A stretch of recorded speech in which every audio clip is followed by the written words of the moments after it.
우리 성경 묵상하겠습니다. 오늘 말씀은 신명기 3장입니다. 신명기 3장 23절부터 29절까지 말씀 함께 합독하시겠습니다. 신명기 3장 23절부터 29절입니다.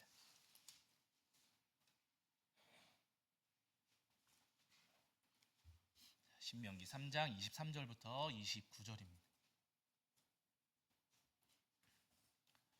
신명기 3장 23절부터 29절까지 말씀. 자, 우리 찾으신 줄 알고 함께 합독하겠습니다. 함께 합니다. 그때 내가 여호와께 간구하기를 주께서 주의 크심과 주의 권능을 주의 종에게 나타내시기를 시작하셨사오니 천지간에 어떤 신이 능히 주께서 행하신 일 곧 주의 큰 능력으로 행하신 일 같이 행할 수 있으리이까. 구하옵나니 나를 건너가게 하사 요단 저쪽에 있는 아름다운 땅 아름다운 산과 레바논을 보게 하옵소서 하되 여호와께서 너희 때문에 내게 진노하사 내 말을 듣지 아니하시고 내게 이르시기를 그만해도 족하니 이 일로 다시 내게 말하지 말라. 너는 비스가산 꼭대기에 올라가서 눈을 들어 동서남북을 바라보고 내 눈으로 그 땅을 바라보라. 너는 이 요단을 건너지 못할 것임이니라. 너는 여호수아에게 명령하고 그를 담대하게 하며 그를 강하게 하라. 그는 이 백성을 거느리고 건너가서 내가 볼 땅을 그들이 기업으로 얻게 하리라 하셨느니라. 그때 우리가 벳부올 맞은편 골짜기에 거주하였느니라. 아멘. 우리 자리에 앉으시겠습니다. 한 주간 평안하셨지요? 네, 오늘도 우리 하나님 앞에 나와 예배하시는 저와 여러분 위에 우리 주님께서 주시는 은혜와 사랑이 가득하기를 간절히 소원합니다. 자, 지난주에 저희가 신명기 3장 21절과 22절 말씀을 통해서 우리에게 주시는 은혜를 함께 나누었는데요. 하나님께서 모세의 뒤를 잇는 지도자로 여호수아를 선택하셨어요. 여호수아를 통해서 가나안 정복 전쟁을 치르시고 그리고 이제 여호수아와 함께 하나님께서 간다한 땅을 차지하게 하시는 그 사역을 이루시겠노라고 하나님께서 말씀을 하셨습니다. 그러니까 여호수아 입장에서는 이스라엘의 지도자가 되었으니까 큰 성취감을 분명히 가졌으리라고는 생각이 됩니다. 그러나 중요한 것은요, 그렇게 지도자가 되었다는 기쁨도 있지만 반면에는 지도자가 된 것에 대한 두려움과 염려와 걱정도 있었으라는 거예요. 왜냐하면 앞으로 싸워야 할 싸움이 결코 작은 싸움이 아니었거든요. 가나안 땅에 살고 있었던 아낙 자손이 정말로 무섭고 위협적인 사람들이었기 때문에 여호수아 입장에서는 분명히 두렵고 떨리는 일이었습니다. 그런데 그렇게 두려워하고 큰 싸움을 앞두고서 두려워하고 근심하고 있는 여호수아에게 하나님께서 뭐라고 말씀하시냐면요, 두려워하지 말아라. 누가 대신 싸운다고요? 여호와께서, 하나님께서 친히 너희를 위하여 싸우시리라 라고 말씀을 하셨습니다. 앞에 큰 싸움이 있고 어려운 문제들, 두려운 일들이 분명히 있는 것은 맞지만은요, 내가 너희를 위해서 싸울 테니 너희는 걱정하지 말아라 하나님께서 말씀하셔서, 여러분 우리도 마찬가지입니다. 우리 앞에도 우리가 감당하기 어려운 문제들, 또 우리가 해결하기 어려운 난제들 분명히 있거든요. 그것 때문에 우리가 두려워하고 근심할 때도 분명히 있습니다. 그러나 중요한 것은 우리가 여러 가지 문제와 난제와 과제 앞에서 두려워할 때 하나님께서 우리에게 분명히 말씀하시는 것은 두려워하지 말아라. 누가 싸우신다고요? 하나님께서 우리를 위해서 싸우실 테니 너희는 두려워하지 말아라. 하나님을 바라보아라. 우리에게 분명히 말씀하십니다. 바라기는 여러 가지 일들 앞에서, 여러 가지 문제와 과제 앞에서 두려워하시기보다 나를 위해서 싸우실 우리 하나님을 소망하시면서 끝까지 우리 주님만을 바라보시는 저와 여러분이 되기를 주의 이름으로 간절히 축원합니다. 자, 이제 오늘은 그 뒤에 이어지는 신명기 3장 23절부터 29절까지 말씀을 통해서 우리에게 주시는 은혜를 나누려고 하는데요. 오늘 말씀은 함께 읽어보셔서 아시겠지만은 모세의 기도입니다. 모세 할아버지가 하나님 앞에 올려드렸던 기도의 내용이에요. 그런데 이 기도를 조금 더 우리가 정확하게, 조금 더 구체적으로 우리가 설명을 한다면은 하나님 앞에 올려드리는 감사일까요? 아니면 찬양일까요? 간구일까요? 간구입니다. 모세 할아버지가 하나님께 올려드렸던 간구의 기도가 오늘 저희가 읽은 민수기 3장 후반부에 지금 기록이 되어 있는 거예요. 모세 할아버지가 하나님 앞에 이 간구의 기도를 올려드릴 때, 그때가 언제냐면요, 23절 거기 시작할 때 보시면은 그때에 이렇게 지금 말씀하고 있거든요. 여기서 말씀하시는 그때가 언제냐면은 이스라엘 백성들이 요단 동편 지역, 저희가 민수기 수요일날 민수기 말씀 나누시면서 설명 많이 드렸잖아요. 요단 동편 지역을 차지하고 점령하고서는 그 요단 동편 지역을 루벤, 갓, 므낫세 반쪽 지파, 두 지파 반에게 요단 동편 지역을 먼저 분배해 주었어요. 그러고 나서는 다른 지파들이 지금 요단 그 동편에 모압 평지에 모여가지고 요단강 건너가려고 막 준비하고 있는 상황이거든요. 그때 모세 할아버지가 하나님 앞에 간구하며 기도했습니다. 두 지파 반에게 요단 동편 지역을 나누어 주고 나서 분배하고 나서 그 다음에 하나님 앞에 간구하며 기도하는데 어떻게 기도하는가 보세요. 무엇을 구했는가? 자, 3장 25절입니다. 3장 25절. 자, 민수기 3장 25절입니다. 3장 25절. 자, 찾으신 줄 알고 읽겠습니다. 함께합니다. 시작. 구하옵나니 나를 건너가게 하사 요단 저쪽 있는 아름다운 땅 아름다운 산과 레바논을 보게 하옵소서 하되 하면 이렇게 고백했어요. 모세 할아버지가 하나님 앞에 간구하며 기도하기를 하나님 저를 건너가게 해주세요. 하나님 저도 요단강 건너가게 해주셔서 요단 저쪽 편에 있는 그러니까 요단 서편이겠지요. 요단 서편에 있는 아름다운 땅, 아름다운 산, 레바논을 저도 볼 수 있게 해주세요 라고 모세 할아버지가 하나님 앞에 지금 간구하며 기도하는 겁니다. 우리 성도님들 잘 아시는 것처럼 하나님께서 모세 할아버지한테는 요단강 건너서 가나안 땅 못 들어간다고 하셨어요. 너는 못 간다라고 분명히 말씀하셨거든요. 그러나 요단 동편 지역을 점령하고 그 지역을 다른 그 두 지파 반에게 분배하고 나니 이제 요단 서편으로 가기만 하면 되거든요. 그러니 가고 싶어요? 안 가고 싶어요? 예? 가고 싶지요. 왜냐하면 지난 40년 동안 여러분 모세 할아버지가 그 가나안 땅 가려고 광야에서 유랑하고 행진한 것 아니겠습니까? 40년 동안 바라보고 살아왔던 게 그 가나안 땅이에요. 그런데 이제 막 요단 그 동편 지역에 모압 평지에 모여서 요단강만 건너가면 돼요. 이제 여기만 건너가면 되니 모세 할아버지 입장에서 하나님 여기만 건너가면 되잖아요. 하나님 요것만 건너가면 되잖아요. 저도 건너가게 해주세요. 하나님 저도 건너가고 싶습니다. 저도 건너갈 수 있게 해주세요 하면서 하나님 앞에 간구의 기도를 지금 올려드리고 있어요. 그런데 그 간구에 대해서 오늘 하나님께서 뭐라고 말씀을 하시는가? 자, 26절부터 28절입니다. 26절부터 28절. 자, 26절부터 28절까지 보시겠습니다. 함께합니다. 시작. 여호와께서 너희 때문에 내게 진노하사 내 말을 듣지 아니하시고 내게 이르시기를 그만해도 족하니 이 일로 다시 내게 말하지 말라.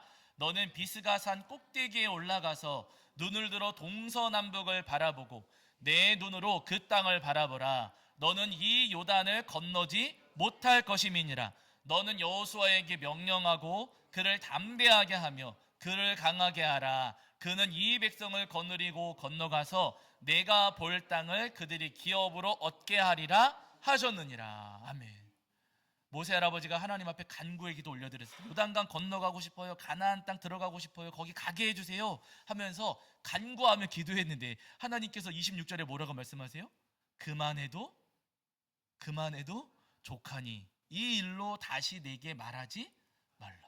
여러분 다른 사람도 아니고요. 모세 할아버지가 기도했습니다. 제가 기도한 거 아니고요. 모세 할아버지가 기도했어요. 하나님 앞에 간구하며 기도했는데 모세야 그만해. 충분해. 이제 다시는 나한테 그 기도 하지 말아라 라고 하나님께서 단호하게 못을 박으시고 안 된다라고 모세 할아버지에게 말씀을 하셨어요. 여러분 우리가 하나님 앞에 기도했는데 모세 할아버지가 지금 안 된다고 하는 그 응답을 받았던 것처럼 우리가 하나님 앞에 기도했을 때 하나님께서 내 기도대로 안 해주신다면 내가 원하는 대로 내가 간구한 대로 하나님께서 안 해주신다면은 어떻게 하세요? 이제 우리 성도님들 가운데는 모르겠어요. 잘 모르겠지만은 다른 분들 어떤 분들은요 내가 기도했는데 기도대로 되지 않는다면 내가 바라는 대로 하나님께서 하지 않으신다면 그럼 뭐라고 하냐면은 기도가 부족해. 기도가 부족하니까 그 기도가 충분히 쌓여야 된다. 충분히 쌓여야지만 하나님께서 들어주신다. 그러니까 더 매달려서 기도해야 된다 하시는 분들도 계시고 어떤 분들은 안 들어주시면 뭐 먹지 말라 그래요? 밥 먹지 마라. 금식하며 기도해야 된다. 금식하며 기도하면 하나님께서 들어주신다. 그런 분들도 간혹 계시고 어떤 분들은 하나님의 보좌를 움직여야 되니까 그 보좌 움직이려면 뭐 갖다 바치래요?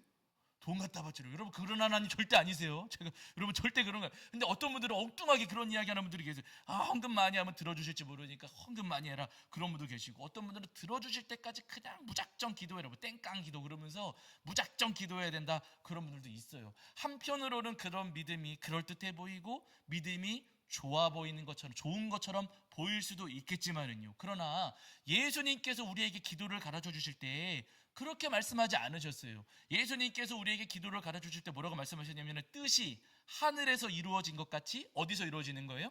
땅에서도 이루어지이다. 그러니까 여러분, 이 기도는 뭐냐면, 예수님께서 가르쳐 주신 그 기도의 의미는 뭐냐면요, 하나님 내 뜻을 이루어주세요, 내 뜻을 이루어주세요, 그렇게 기도하지 말고 너희가 기도할 때는 하나님의 뜻이 땅에서도 이루어지기를 바라며 기도해야 된다. 하나님의 뜻을 우리가 이룰 수 있도록 하나님의 뜻이 내 안에 이루어지기를 소망하면서 기도해야 된다. 예수님 우리에게 그렇게 기도를 가르쳐 주셨어요. 내가 바라는 바가 있어서 하나님 앞에 기도할 수는 있겠지만, 하나님께서 아니라고 하신다면 내 뜻을 꺾는 거예요? 억지로라도 하나님을 꺾어야 되는 거예요? 네? 하나님께서 내 뜻대로 안 해주셨어요. 그러면은 안 해주시는 하나님을 꺾어야겠습니까? 내 뜻을 꺾어야겠습니까? 내 뜻을 꺾어야죠. 금식하면서 기도하면 들어주실 거야. 제가 전에 말씀드렸지만, 내가 원하는 바를 이루기 위해서 금식하며 기도하는 것은 뭐라고요? 단식 투쟁이에요. 여러분, 하나님 앞에 단식 투쟁하는 게 말이 돼요, 안 돼요? 안 돼요. 내 뜻을 어떻게든 내가 이루려고 하나님을 꺾고 하나님의 보좌까지 움직여가지고 어떻게 해서 내 뜻을 이루려고 하는 것은, 여러분, 절대로 성경에서 말씀하시는 건강한 신앙이 절대로 아니라는 겁니다. 나를 꺾지 않고 어떻게든 하나님을 꺾고 하나님을 내가 원하는 방향대로 움직이고 하나님께서 내 뜻을 이루어 주시는 도구로 내가 사용하려고 한다면, 여러분, 그것은 성경에서 말씀하시는 신앙이 아니고요, 우상 숭배자들의 믿음이에요. 우상 숭배자들은 어떻게든 신을 감동시켜서 내 소원을 이루는 거잖아요. 뭘 갖다 바치든지, 짐승을 잡든지, 100바퀴 돌든지, 1000번 절을 하든지, 어떻게든 신을, 그들이 말하는 그 우상을 감동시켜서 내 소원을 성취하려고 하는 것 아니겠습니까? 여러분, 마찬가지로 내가 금식을 하든 뭘 하든 해가지고 하나님을 감동시켜서 내 뜻을 이루고자 하는 것은, 여러분, 그것은 우상 숭배자들의 믿음이라는 거예요. 여러분, 우리 하나님께서는요, 그런 믿음 우리에게 원치 않으십니다. 내가 바라는 게 있을 수는 있어요. 그러나 하나님께서 내 뜻대로 움직여주지 않으시고 내 뜻대로 이루어주시지 않으실 때는요, 하나님을 꺾을 게 아니라 누굴 꺾어야 된다고요? 나를 꺾고 내 고집과 내 뜻을 꺾어야 됩니다. 여러분, 나를 꺾고 내 뜻을 꺾는 것이, 그리고 그 하나님의 뜻을 따르는 것이 하나님께서 오늘 우리에게 바라시는 진정한 믿음이라는 거예요. 바라기는, 여러분, 하나님의 뜻과 내 뜻이 다를 때 하나님의 뜻을 꺾으려고 하시는 성도님들이 아니라 과감하게 내 뜻을 꺾고 하나님의 뜻을 따르시는 저와 여러분이 되기를 주의 이름으로 간절히 축원합니다. 우리 성도님들이 야곱을 기억하시잖아요. 여러분, 이 야곱이 정말 고집센 사람이었고, 우리가 흔히 이야기하는 그 황소고집, 그런 고집을 가진 사람이었거든요. 거기다가 고집이 센데 거기다가 욕심도 많은 사람이었어요. 그래서 잘 아시는 것처럼 형의 장자권 빼앗고, 아버지가 눈이 잘 안 보일 때 목소리 흉내, 그 보이스피싱 목소리 흉내 내가지고, 여러분, 형이 받아야 될 축복을 자기가 빼앗아갔지 않습니까? 그 바람에 에서가 화기 이만큼 나서 내가 저놈 죽여버리겠다 하니까 이 야곱이 저 밧다나란 외삼촌 집으로 도망갔어요. 근데 도망갔다가 자기보다 더한 사람 만났죠. 외삼촌이 야곱보다 더 욕심 많고 야곱보다 더 약은 사람이었어요. 그래서 여러분, 밧다나람에 갔다가 야곱이 굉장히 고생하긴 하거든요. 그러나 그 가운데 하나님께서 야곱에게 은혜를 베풀어 주셔서 거기서도 재산을 많이 불렸고, 야곱이 그래도 하나님의 은혜 가운데 살 수는 있었어요. 야곱이 그렇게 점점점 잘 살아지니까 라반이 야곱을 미워했잖아요. 그래서 야곱이 어쩔 수 없이 다시 고향 땅으로 돌아오게 됩니다. 온 가족과 함께 또 재산을 다 끌고서는 고향 땅으로 내려오는데, 이제 에서가 걱정이 됐어요. 옛날에 우리 형이 나 죽이려고 했었는데 아직도 화가 안 풀렸으면 어떻게 하지? 걱정하면서 내려오다가 야복강을 만나게 됐습니다. 그러니까 짐승들하고 재산을 먼저 앞세워 보내는 거예요. 저쪽에서는 지금 에서가 400명의 자기 군사 거느리고 막 오고 있었어요. 야곱을 해치려고. 그러니까 재산을 먼저 보내가지고 선물인 것처럼 보내서 에서의 마음을 좀 달래고, 그리고 그 뒤에는 야곱이 갔을까요? 가족들 보냈을까요? 가족들 앞세웠어요. 그리고 자기는 맨 뒤에 남는데 야복강을 건너가지 않고 재산하고 가족들은 다 건너가게 한 다음에 자기는 건너가지를 않았어요. 이게 뭐예요? 여차하면 나라도 살아야겠다. 이 야곱이 여러분 마지막까지 굉장히 약은 사람이었고 아주 마음이 이상한 사람이었어요. 어쨌든 이 야곱은요, 어쨌든 자기 욕심과 자기 뜻을 이루려고 마지막까지 자기는 야복강 건너가지 않고 거기 남아 있었던 사람입니다. 그런데 여러분, 그 밤에 재산을 앞세워 보내고 가족들도 다 없애어 보내고서 자기 혼자 그 야복강 나루터에 딱 머물렀는데, 그 밤에 누가 야곱을 찾아왔어요. 성경에 보시면 사실은 사람이라고 표현이 되긴 하거든요. 그런데 나중에 이제 뒤에 보시면은 하나님과 겨루었다 뭐 하면서 표현이 나오기 때문에 그때 야곱을 찾아오신 분이 하나님이시겠거니 저희가 추측하기는 합니다. 어쨌든 하나님께서 찾아오셔가지고 그 밤에 야곱하고 씨름하셨어요. 하나님께서 야곱을 붙잡고서는 씨름하셨습니다. 여러분, 만약에 하나님께서 오늘 밤에 우리 찾아오셔가지고 우리하고 씨름한다고 생각을 해보세요. 씨름. 이기셔야겠어요? 지셔야겠어요? 예? 이건 계급장 떼, 스포츠는 계급장 떼고 하는 겁니다. 이길 때까지 하는 게 맞지요? 하는 게 맞습니까? 하나님과 겨룰 때 지는 게 맞습니까? 지는 게 맞고 이길 수 있어요? 없어요? 이길 수 없어요. 우리가 하나님을 어떻게 이기겠습니까? 이길 수가 없는 분이세요. 우리는 하나님께서 져주시는 거지, 우리가 하나님을 결코 이기고 쓰러뜨릴 수는 없습니다. 하나님께서 야곱과 밤새도록 씨름을 하셨는데, 하나님께서 힘이 없으셔서 야곱하고 씨름하신 게 아니고요, 야곱이 지려고 하지 않으니까, 야곱이 자기 뜻을 꺾지 않고 끝까지 하나님을 이겨먹으려고 하니까 하나님께서 밤새도록 야곱을 붙잡고 계시는 겁니다. 야곱이 꺾어질 때까지. 근데 꺾어져요? 안 꺾어져요? 안 꺾어져요. 그러니까 마지막에 하나님께서는 야곱의 환도뼈를 치셨어요. 야곱의 환도뼈가 위골되었습니다. 자기 뜻을 꺾지 않고 자기 고집을 꺾지 않는 바람에 환도뼈가 꺾어지고 장애를 입게 되었다는 거예요. 여러분, 내 뜻을 꺾지 않으면요, 결국 하나님이 꺾여지시는 게 아니라 내가 꺾어지게 되어 있어요. 어떻게든 하나님을 꺾으려고, 어떻게든 내가 하나님을 이기려고 하면은요, 결국 내가 반대로 꺾어지고 내가 쓰러지게 된다는 겁니다. 여러분, 로마서 2장 5절에 이런 말씀이 있거든요. 여기 한 구절 찾아보실까요? 자, 로마서 2장 5절입니다. 로마서 2장 5절. 자, 로마서 2장 5절입니다. 제가 가진 성경에서는 신약 성경 240페이지 정도 있습니다.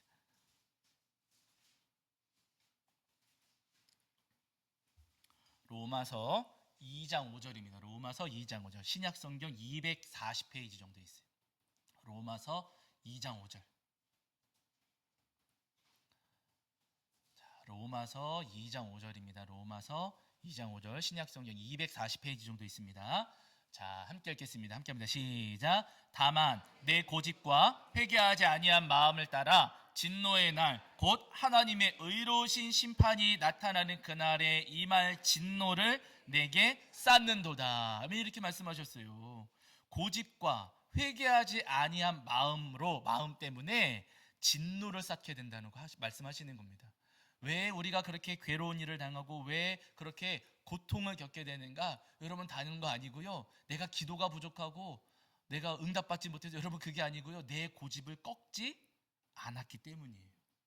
내 고집을 꺾지 않고 내 뜻을 꺾지 않고 자꾸만 하나님을 꺾으려고 하니까, 그러니까 우리는 괴롭고 힘들 수밖에 없습니다. 여러분, 밤새도록 씨름했던 야곱, 얼마나 밤새 힘들었겠어요. 정말로 힘든 거거든요. 밤새 씨름하고 힘겨루게 하고, 여러분, 이게 결코 이게 쉬운 일이 아니에요. 그렇게 야곱이 그 밤새도록 힘들 수밖에 없었던 것은요, 자기 뜻을 안 꺾으니까. 아니, 그냥 딱 붙잡았을 때 안 되겠네요. 지금 이거 삿바 잡아봤더니 이건 안 되겠습니다. 애초에 포기했다면 힘들 일도 없고 다칠 일도 없어요. 그러나 자꾸만 하나님을 이겨먹으려고 하니까 그의 삶이 더 힘들어지고 더 괴로워지더라는 겁니다. 여러분, 오늘 우리 다 마찬가지. 하나님을 이기려고 하면 우리는요, 힘들 수밖에 없고 괴로울 수밖에 없어요. 우리 성도님들 기억하시는 그 구약성경 유다, 그 남유다 백성들의 삶을 우리 성도님들이 기억하시잖아요. 남유다 백성들이 자기들의 역사를 살아가다가 마지막에 결국에는 바벨론에 의해서 멸망당하게 되는데, 그 멸망당할 시점에 남유다에서 말씀을 전했던 예언자가 예레미야라고 하는 예언자입니다. 하나님께서 예레미야를 통해서 남유다 백성들에게 말씀을 전하실 때 뭐라고 말씀하시? 그 무화과 열매 환상 보여주시면서 좋은 무화과, 나쁜 무화과를 보여주셨어요. 좋은 무화과는 바벨론의 포로로 끌려가는 사람들이고, 나쁜 무화과는 이 땅에 남으려고 하는 사람들, 끝까지 싸우려고 하는 사람들이 나쁜 무화과다. 하나님께서 그렇게 말씀하셨어요. 아니, 지금 나라를 이렇게 생겼고 성전이 무너질 위기에 처했는데 싸우는 사람들이 좋은 게 아니라 순순히 끌려가는 사람들이 좋은 것이다. 하나님 그렇게 말씀을 하셨던 겁니다. 그러나 여러분, 그 말씀을 들었을 때 실제로 끌려간 사람들이 있어요. 제가 자주 말씀드렸지만 다니엘과 세 친구분들, 에스겔 선지자, 이런 분들은요 포로로 끌려가신 분들입니다. 그런데 많은 사람들은요 포로로 끌려가지를 않았어요. 우리는 끝까지 싸울 겁니다. 끝까지 버틸 겁니다. 결국에는 그 남유다가 하나님 말씀대로 멸망이에요. 성전 무너지고 성벽도 다 무너지게 되어서 바벨론에 속국이 되었습니다. 그렇게 여러분 끝까지 고집 부리고 자기들 뜻 꺾지 않다가 결국 나라가 멸망하게 되었거든요. 나라가 망했는데도 자기들 고집 꺾어요, 안 꺾어요? 안 꺾어요. 마지막까지 고집을 부리는데, 여러분 나중에 예레미야 후반부, 그리고 이제 역대기 열왕기 후반부 이런 데 말씀 보시면은요 그때 상황의 역사들이 조금씩 나오고 있어요. 그때 어떤 일이 벌어지냐면은요, 남유다 땅에 남아 있었던 이스마엘이라고 하는 사람이 바벨론의 총독을 암살해 버립니다. 어느 날 가가지고 바벨론의 총독을 암살해 버렸어요. 엄청난 그 땅에 남아 있는 유다 백성들에게 엄청난 이제 일이 벌어진 거예요. 총독을 암살해 버렸으니 바벨론 사람들이 가만히 안 내버려 둘 거 아니에요. 난리가 났습니다. 그러니까 이 이스마엘이라고 하는 사람이 남아 있는 유다 백성들을 모아가지고 암몬으로 도망가려고 그래요. 막 도망가는데 그 길을 요하난이라고 하는 사람이 딱 막아서가지고 유다 백성들을 구출해냅니다. 이스마엘 혼자만 암몬으로 도망가 버렸어요. 근데 이 요하난이라고 하는 사람이 유다 백성들을 구출한 다음에 안 되겠다, 우리가 여기 유다 땅에 남아 있어봐야 바벨론한테 괴로운 일 당할 수밖에 없고 우리 그냥 애굽으로 더 도망가 버리자, 이런 생각을 가졌습니다. 이 생각을 갖고서는 예레미야를 찾아갔어요. 예레미야를 찾아가서 예레미야 선지자님, 우리를 위해서 좀 기도해 주십시오. 우리가 애굽으로 내려가려고 하는데 가도 될까요? 안 될까요? 하고 예레미야한테 기도 부탁을 했어요. 그러나 자기들 마음에는 결정이 됐어요, 안 됐어요? 됐어요. 애굽으로 가고 싶어요. 가고 싶은데 가도 되는지 안 되는지를 예레미야한테 물었습니다. 예레미야가 기도했더니 하나님께서 응답을 주셨어요. 애굽으로 가라고 하셨을까요? 가지 말라고 하셨을까요? 가지 말아라. 애굽으로 가지 말아라. 왜냐하면 이미 유다 땅은 하나님께 회초리를 드셔서 이미 징계하셨으니 이제는 이 땅에 남아있는 것이 맞다, 가지 말아라, 하나님께서 말씀을 하셨어요. 그랬더니 여러분, 그 사람들이 애굽으로 갔을까요? 안 갔을까요? 예? 애굽으로 갔어요. 여러분, 가라고 할 때는 안 가고 가지 말라고 할 때는 가고. 누구랑 똑같아요? 아니, 청개구리인데 청개구리가 누구예요? 예? 청개구리 어디 있어요? 여기 있어요. 여러분, 우리랑 똑같아요. 가라고 하면 안 가고 가지 말라고 하면 가려고 하고. 가게 해주세요, 가게 해주세요. 가지마, 가지마, 갈 거예요. 억지로 가고. 여러분, 이 사람들이 애굽으로 내려. 근데 그때 예레미야를 통해서 말씀해 주실 때 뭐라고 말씀하시면, 너희들 그 애굽으로 내려가면 너희 거기서 다 죽을 거다. 돌아올 사람 한 사람도 없다. 절대로 가서는 안 된다. 그런데 여러분, 유다 백성들은 자기들 고집 꺾지 않고 자기들 뜻을 꺾지 않고 애굽으로 내려가서 그냥 내려가지 않고 예레미야까지 붙잡아서 내려갔습니다. 애굽으로 돌아간 사람들, 애굽으로 내려간 사람들, 가나안 그 유다 땅으로 다시 고향으로 돌아왔을까요? 못 돌아왔을까요? 못 돌아왔어요. 성경에 그들이 돌아왔다라고 하는 기록은 없습니다. 그러나 애초에 바벨론에 끌려갔던 사람들, 조무아가는 바벨론에 끌려가는 사람들이다 하는 말씀을 듣고서는 순순히 끌려갔던 사람들은 돌아와요, 안 돌아와요? 돌아왔어요. 하나님께서 70년 동안 그들을 지켜주셨고, 에스더 말씀 기억하시잖아요. 하나님께서 그 죽을 위기에 처했을 때도 그들을 지켜주셨고, 70년 만에 약속하신 대로 그들을 다 돌아오게 하셔서 성전 다시 짓게 하시고, 성경 말씀 다시 회복하게 하시고, 성벽도 다시 재건하게 하셨습니다. 여러분, 내 뜻을 꺾고 하나님의 뜻을 따라가면은요, 하나님께서 우리를 고쳐주십니다. 회복시켜 주시고 우리를 우리의 모든 삶을 하나님께서 다시 돌려주시는 거예요. 그러나 내 뜻을 꺾지 않고 하나님을 꺾으려고 하고 끝까지 내 뜻대로 하려고 하면은요, 결국 누가 꺾어져요? 내가 꺾어지고 내가 부러지게 되어 있어요. 바라기는 여러분, 우리의 마음에도 하나님 앞에 간구하는 기도의 제목도 정말 많이 있고요, 내 안에 가지고 있는 내 뜻과 내 고집도 정말 많이 있습니다. 그러나 하나님 앞에 기도하실 때마다 하나님께서 아니다 라고 말씀을 하시면은요, 아멘, 하나님 그러면 제 뜻과 제 고집 버리겠습니다 라고 과감하게 우리의 뜻과 고집을 내려놓으실 수 있는 저와 여러분이 되기를 주의 이름으로 간절히 축원합니다. 여러분, 우리가 내 뜻과 내 고집을 버리고 하나님의 뜻을 버리면은요, 하나님께서 모세 만나 주셨죠. 모세 할아버지도 여러분, 하나님께서 그만해 라고 말씀하셨을 때 더 이상 기도하지 않고요, 그냥 요단강 동편에 남습니다. 더 이상 기도 하나님 앞에 간구하지 않아요. 그랬을 때 하나님께서 오히려 이 모세를 대면하여 만나 주셨고요, 다윗도 그랬잖아요. 성전 짓고 싶은데 하나님께서 안 돼 하셨을 때 네 알겠습니다 안 지었어요. 그랬더니 여러분, 하나님께서 이 다윗에 대해 말씀하시기를 다윗은 내 마음에 합한 자다 라고 칭찬을 해주십니다. 여러분, 내 뜻을 이루지 못하고 내 목적을 이루지 못하는 것이 조금은 비참해 보이고 무능력해 보이고 초라해 보일지도 몰라요. 그러나 여러분, 하나님께서 보실 때는 그렇지가 않습니다. 내 뜻을 버리고 하나님의 뜻을 따르고자 하면은요, 하나님 분명히 우리 삶에 은혜 내려주셔서 우리를 고치시고 회복시켜 주시고 우리 삶을 다시 바로잡아 주십니다. 바라는 여러분, 우리 삶에 내려주실 그 은혜를 소망하시면서 하나님 앞에 우리의 모든 뜻과 고집을 과감하게 내어버리시는 저와 여러분이 되기를 주의 이름으로 간절히 축원합니다. 자, 우리 찬송합니다. 찬송가 549장입니다. 549장 찬송하시면서 준비하신 예물 봉헌하겠습니다. 찬송 549장입니다.